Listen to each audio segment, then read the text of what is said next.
ساوث افريكا 2010. هنا مفتتح للكلام، هنا مستحل للحديث في بلوم فونتين.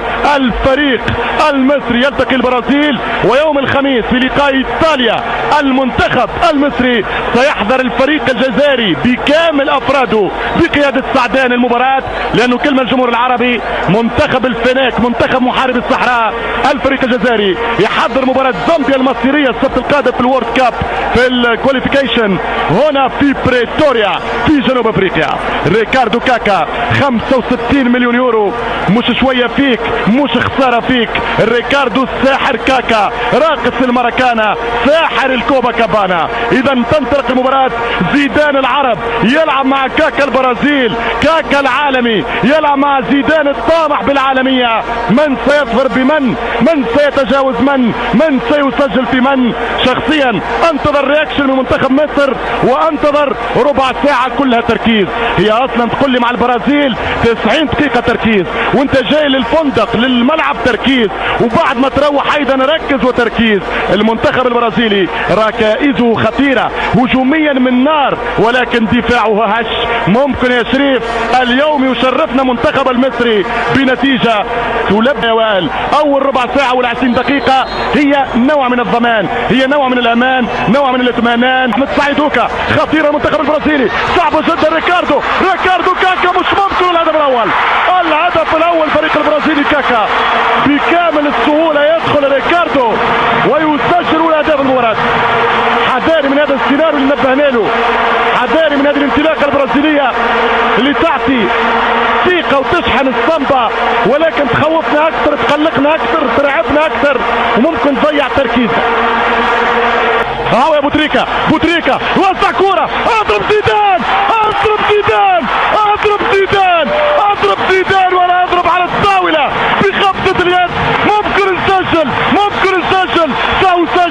سجلت خلاص. 1-1 يا شريف، 1-1 لم تسجل انت الهدف. زيدان من بوتريكا. الحمد لله لو في ثقة شوية ونقف على ارض مفيش حاجة نخسرها. هات لي الخط وهات لي الكاس. تمشي كورة عن طريق إيلانو في وسط الميدان، يلعب الكورة إيلانو في أول ربع ساعة. نتيجة 1-1. تتهيأ كورة خطيرة، مش ممكن الهدف الثاني. لا هذه مش ممكن الهدف الثاني عن طريق فابيانو، عن طريق لويس فابيانو.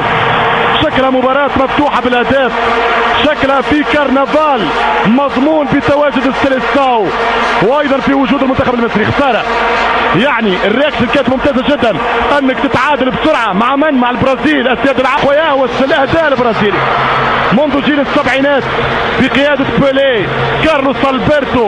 برازيل والحضر المصري يمنع ريكاردو كاكا من ثالث الأهداف. اضرب كورة خطيرة، شوف الخطأ الجديد في الدفاع، شوف التمركز يا حازم.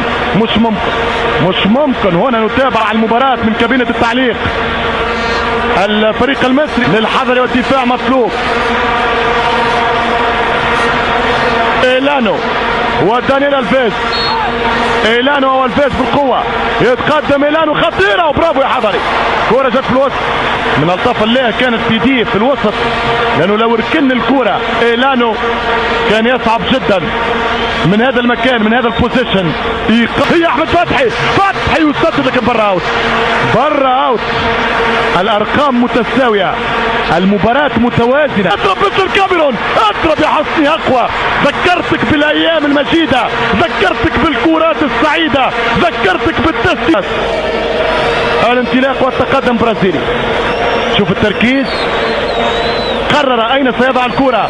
دانيال ألفيز سدد، ممتازة يا حضري. شفت الاحتراف في هذه الجزئيات البسيطة لكن معبرة جدا. ركز ومركز وضربها طوالي، ولكن الحضري السد العالي. المنتخب البرازيلي من 5 بالمرمى بالراس، والهدف الثالث للمنتخب البرازيلي. مش ممكن على هذه الاخطاء الدفاعية الغير معقولة. اللاعب جوان اللي من 30 ثانية نبهتكم، مش ممكن. الهدف الثالث للمنتخب البرازيلي. هنا قوة المنتخبات العالمية. اضرب الآن كرة عالية من أحمد حسن. كان في بوزيشن في مركز كان ممكن ينجح به المنتخب. عوض يتقدم سيد يوزع سيد اين الراسية جول مش ممكن ضاعت لكن المنتخب المصري موجود. احلى كورة مصرية احلى كورة من حسني عبد ربه دارت مليح لفت مليح مشات من السكر لعبت للسيد ضربها حسني ولكن عبد ربه لا يصعد الملك. كان ممكن هدف ثاني للمنتخب المصري. اذا الشوط الاول ينتهي على نتيجة 3 برازيل 1 مصر. عن كده هتبقى يعني مشكلة للمنتخب المصري لكن لازم نأمن ولازم لما يعني يبقى فيه هجوم بعقلانية وفي دوافع لدى خط الوسط. اذا ننطلق في الشوط الثاني في رحلة البحث عن التعويض او في رحلة البحث عن حفظ ما الوجه او في رحلة البحث عن التشريف للكرة المصرية. اذا ينطلق الشوط الثاني وننتقل ببروتوكول المعلقين من خلال الاسماء اللي بدا بها دونجا يوزع كرة خطيرة المنتخب المصري ما غير الكلام. كرة هدف ولا احلى كرة للثاني سدد جول الله الله الله الله الله أنع البرازيل مش ممكن يستلسعوا باللون الأحمر. هدف عالمي. عاود لي من الأول يا مخرج عاود لي من الأول. تعرف كورة ولا ما تعرفش؟ ارجع من الأول ارجع للروعة ارجع للفستيفال ارجع للكرنفال بل قلت الواقع. التعادل الثالث الله الثالث زيدان ساعدوا عليا مش ممكن ساعدوا عليا يا مصريين 3-3 يا دونجا 3-3 يا دونجا. الله هنا ترفع وتسجد وسجدة الشكر هنا في بلومفونتين. مازال الكروس هيا الان الراسية لم تأتي من المنتخب المصري. لم تأتي من منتخب مصر لتبقى المباراة شكورة عن طريق فيليبي ميلو في خطأ حذاري من ارتكاب الاخطاء هنا. هذه المخالفات تخوف. فاز راسية خطيرة حذاري كرة تخرج برا 6 امتار عند الحارس الحضري بعد راسية أليساندر باتو طويلة ما فيش اوفسايد. لا تسلل في اللحظة الأخيرة عمل فيها شكل لايسمان عمل فيها شكل مساعد اللي هو كاكا ريكاردو على كرة خطيرة من القطيس البرازيلي السانت ريكاردو كاكا. كانت كرة صعبة جدا. شوف الكنترول والضرب على الطاير كرات الكبار هذه يا ريكاردو. الفريق البرازيلي حضاري مش ممكن امكانية يخرج يا حضري برافو يخرج عصام الحضري وكرة ستعود في خطأ للجول كيبر المصري. كانت كرة خطيرة جدا. اذا الدقيقة 77 3-3 ايش المطلوب من المنتخب المصري شريف باش نحافظ على هذه النتيجة التاريخية والغالية والممتازة؟ اولا في جزئية مهمة اللي هي وجود احمد عيد عبد الملك الرابع لا برافو من الحارس سيزار لكرة ولا اروع ولا اجمل درس البرازيل الرابع.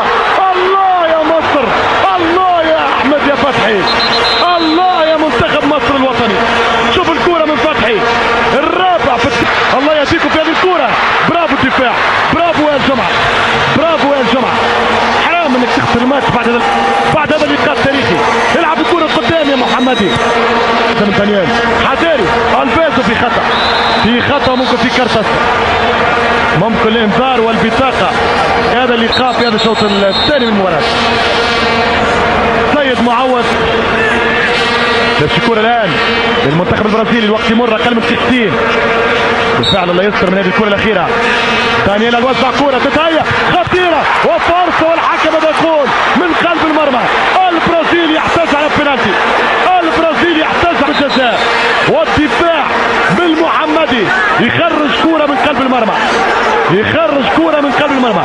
احتجاج برازيلي واضح على الحكم هاورد.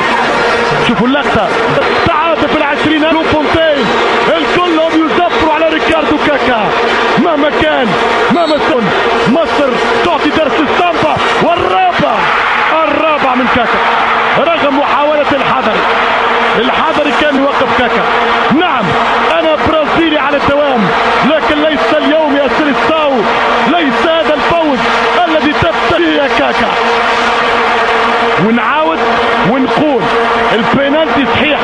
اللمسه صحيحه.